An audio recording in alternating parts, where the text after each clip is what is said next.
ओम नमः शिवाय। ओम नमो भगवते वासुदेवाय नमः। आप सभी को अपने YouTube चैनल में स्वागत है। दोस्तों, आज की वीडियो में मैं आपसे बात करने वाली हूँ फाल्गुन मास की कृष्ण पक्ष की विजया एकादशी के बारे में। विजया एकादशी, जैसा कि नाम से ही पता चलता है, इस व्रत को धारण करके विधि विधान से भगवान शिव की आराधना करने से सभी कार्यों में विजय की प्राप्ति होती है, हर क्षेत्र में सफलता मिलती है और इसीलिए यह व्रत बहुत महत्वपूर्ण है। पुराणों के अनुसार इस व्रत को भगवान श्री राम ने भी धारण किया था जब उन्हें लंका पर चढ़ाई करना था, समुद्र से मार्ग लेना था, तो बदाल भल ऋषि के कहने पर उन्होंने इस व्रत को धारण किया और रावण से युद्ध करके उन्होंने विजय की प्राप्ति की। तो यह व्रत बहुत महत्वपूर्ण है। किसी भी प्रकार के कार्यों में आप सफलता चाहते हो, जीवन में सफलता पाना चाहते हो, भौतिक की सुख की कामना चाहते हो या फिर आध्यात्मिक उन्नति की कामना चाहते हो, यह व्रत आपके लिए हर प्रकार से बहुत उपयोगी है। तो आज की वीडियो में आप जानेंगी कि साल 2026 में विजया एकादशी कब है, एकादशी की तिथि कब प्रारंभ हो रही है, कब समाप्त हो रही है और व्रत हमें कब धारण करना है, इस व्रत के नियम क्या होते हैं, दशमी से लेकर द्वादशी तक विजय एकादशी में आपको किन नियमों का पालन करना है, कौन सी वस्तुएं खानी है, कौन सी नहीं खानी है, किस प्रकार से पूजा आराधना करना है, तो किस नियम से इस व्रत को धारण करें, किस प्रकार से पालन करें, जिससे कि इस व्रत का संपूर्ण फल आपको प्राप्त हो और जिस भी कामना से आप व्रत धारण करते हैं या फिर बिना व्रत किए भी पूजा आराधना कर रहे हैं तो आपकी यह कामना पूर्ण हो। इसके लिए व्रत में विशेष क्या करें, यह संपूर्ण जानकारी आपको आज की वीडियो में शेयर करूंगी। तो दशमी से द्वादशी तक अर्थात व्रत से लेकर पारण तक सभी जानकारी आपको आज की वीडियो में मिलेगी। तो वीडियो को अंत तक ज़रूर देखें और वीडियो अच्छी लगे तो इसे लाइक भी ज़रूर कीजिए, क्योंकि आपके लाइक्स, आपके कमेंट्स मेरे लिए बहुत महत्वपूर्ण होते हैं। यह एकमात्र जरिया है जिनसे मुझे पता चलता है कि आपको यह वीडियो अच्छी लगती है और आपके लिए यह वीडियो उपयोगी है। तो अगर वीडियो अच्छी लगे तो लाइक तो ज़रूर ही किया कीजिए। बात करते हैं कि एकादशी व्रत हमें इस बार कब करना है। देखिए, फाल्गुन मास की कृष्ण पक्ष की एकादशी तिथि का प्रारंभ 12 फरवरी को दोपहर में 12:22 पर और एकादशी तिथि समाप्त हो रही है 13 फरवरी 2026 को दोपहर में 2:25 पर। तो सूर्यास्त कालीन तिथि के अनुसार 13 फरवरी 2026 को विजया एकादशी का व्रत हमें धारण करना है और इस दिन सूर्यास्त काल का समय है सुबह 7:01 पर और सूर्यास्त का समय है शाम को 6:10 पर। ब्रह्म मुहूर्त सुबह 5 बजे से 6 बजे तक है और विजय मुहूर्त है दोपहर 2:27 से दोपहर 3:12 तक और दोपहर 12:13 से दोपहर 12:58 तक यह अभिजीत मुहूर्त का समय है। इस समय में आप कोई भी शुभ कार्य कर सकते हैं। बात करें कि राहु काल की, तो राहु काल सुबह 11:16 से दोपहर 12:41 तक और राहु काल में कोई भी शुभ कार्य प्रारंभ नहीं करना है। लेकिन अगर आप पहले से कर रहे हैं तो बिल्कुल कर सकते हैं। अब बात करें पारण के शुभ मुहूर्त के बारे में, तो देखिए एकादशी व्रत का पारण हम कब करते हैं? द्वादशी तिथि में, और द्वादशी तिथि प्रारंभ हो रही है 13 फरवरी 2026 दोपहर 2:25 पर और द्वादशी तिथि का समापन होगा 14 फरवरी को शाम को 4:01 पर। तो व्रत का पारण हम करेंगे 14 फरवरी 2026 को सुबह 7 बजे से 9:14 के बीच में। तो पारण के शुभ मुहूर्त का ध्यान रखिए, क्योंकि अगर हम यही सही समय व्रत में नहीं खोलते तो हमारे किए गए व्रत का संपूर्ण फल हमें नहीं मिलता।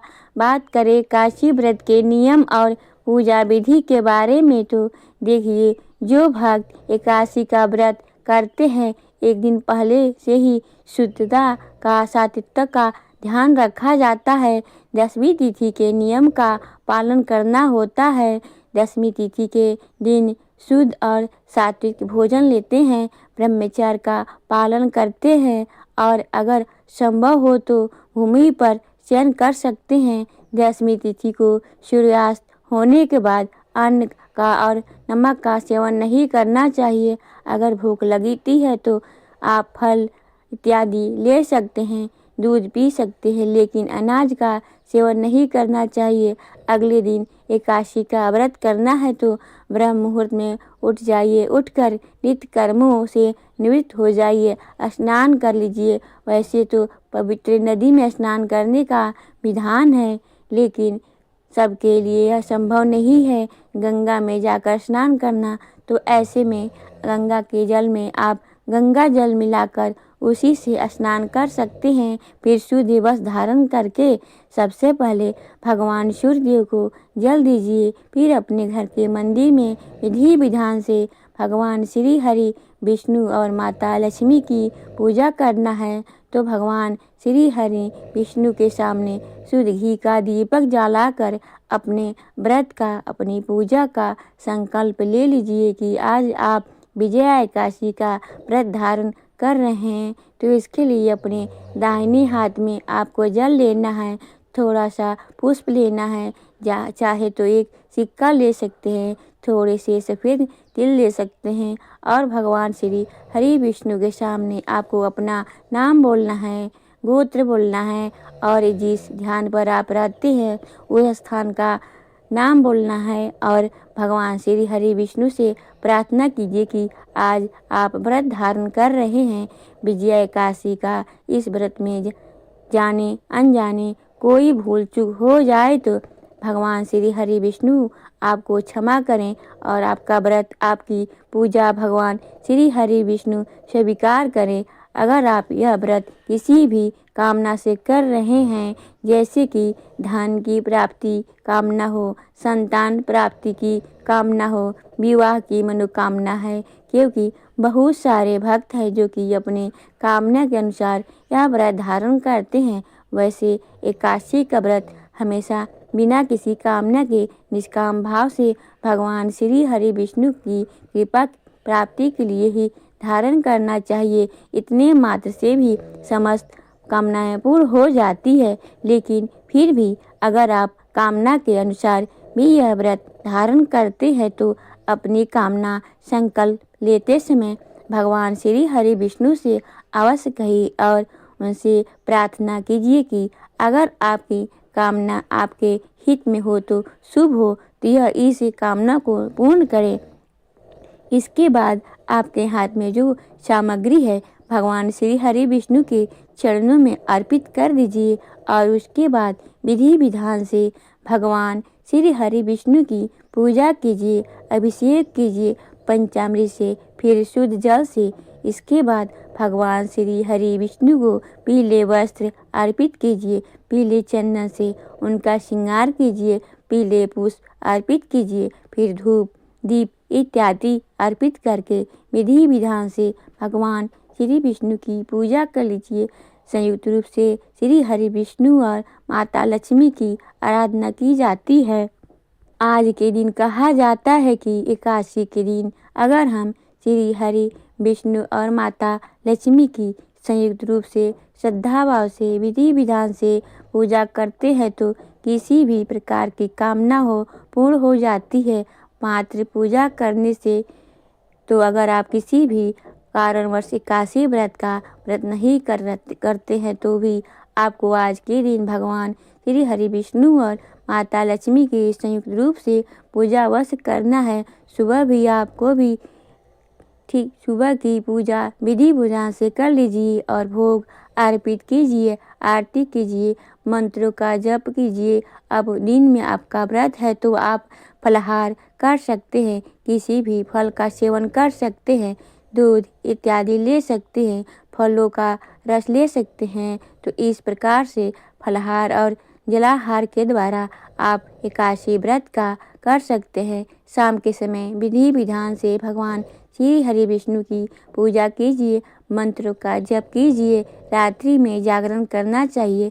एकादशी की रात्रि में जागरण करने से व्रत का संपूर्ण फल हमें प्राप्त होता है। और रात्रि में अखंड दीप दान करके जो हम रात्रि जागरण करते हुए भजन कीर्तन करते हैं, विष्णु सहस्त्र नाम का पाठ करते हैं, भगवान गीता का पाठ करते हैं, मंत्रों का स्मरण करते हैं, जप करते हैं तो इससे हमारी मनचाही कामनाएं पूर्ण होती है। पितरों की आत्माएं तृप्त होती है, पितरों का भी मोक्ष की प्राप्ति होती है। और जो मनुष्य इस व्रत को धारण करते हैं, स्वयं जागरण करते हैं, उन्हें भगवान श्री हरि विष्णु की असीम कृपा प्रदान होती है। आध्यात्मिक उन्नति होती है, भौतिक उन्नति होती है और मरोयांत वैकुंठ लोक की प्राप्ति होती है, मोक्ष की प्राप्ति होती है। तो जितना समय भी संभव हो रात्रि में जागरण करके भजन कीर्तन अवश्य कीजिए। व्रत नहीं कर सकते हैं तो भी आप रात्रि में जागरण कर सकते हैं, भजन कीर्तन कर सकते हैं, इनमें कोई संशय नहीं है। अगले दिन व्रत का पारण करते हैं, इसके लिए प्रातःकाल जल्दी उठ जाइए। उठकर नित्य कर्मों से निवृत्त होकर शुद्ध जल से गंगा जल मिश्रित जल से स्नान कर लीजिए। इसके बाद भगवान श्री हरि विष्णु की विधि विधान से पूजा कर लीजिए। इसके बाद शुद्ध और सात्विक भोजन बनाकर भगवान श्री हरि को भोग लगाकर स्वयं अर्पित कीजिए। इसे भी भगवान को भोजन करवाएं, किसी भी ब्राह्मण को भोजन करवाइए। और अगर ब्राह्मण ना मिले तो ब्राह्मण को निमित्त भोजन की कच्ची सामग्री दक्षिणा के साथ निकाल कर रख दीजिए और शुभ मुहूर्त में आप अपना व्रत खोल सकते हैं। तो इस प्रकार से दशमी से लेकर द्वादशी तक नियम होते हैं, जिसका पालन अगर हम ये सही प्रकार से करते हैं तो हमें हमारे व्रत का संपूर्ण फल प्राप्त होता है। तो दोस्तों, आज की वीडियो में विजया एकादशी व्रत के नियम से संबंधित संपूर्ण जानकारी मैंने आपसे शेयर की। व्रत की कथा के लिए आने वाली वीडियो जरूर देखिए। कोई प्रश्न हो तो कमेंट बॉक्स में आप लिख सकते हैं। महाशिवरात्रि के विषय में जानना चाहते हैं तो चैनल पर वीडियो अपलोड हो चुकी है, ज़रूर देख लीजिए। चैनल पर पहली बार आए हैं तो सब्सक्राइब करके बेल आइकन को ज़रूर प्रेस कर दीजिए। अगर आपको आज की वीडियो अच्छी लगी हो तो मिलती हूँ मैं आपसे अगली वीडियो में। तब तक के लिए ओम नमः भगवते वासुदेवाय नमः।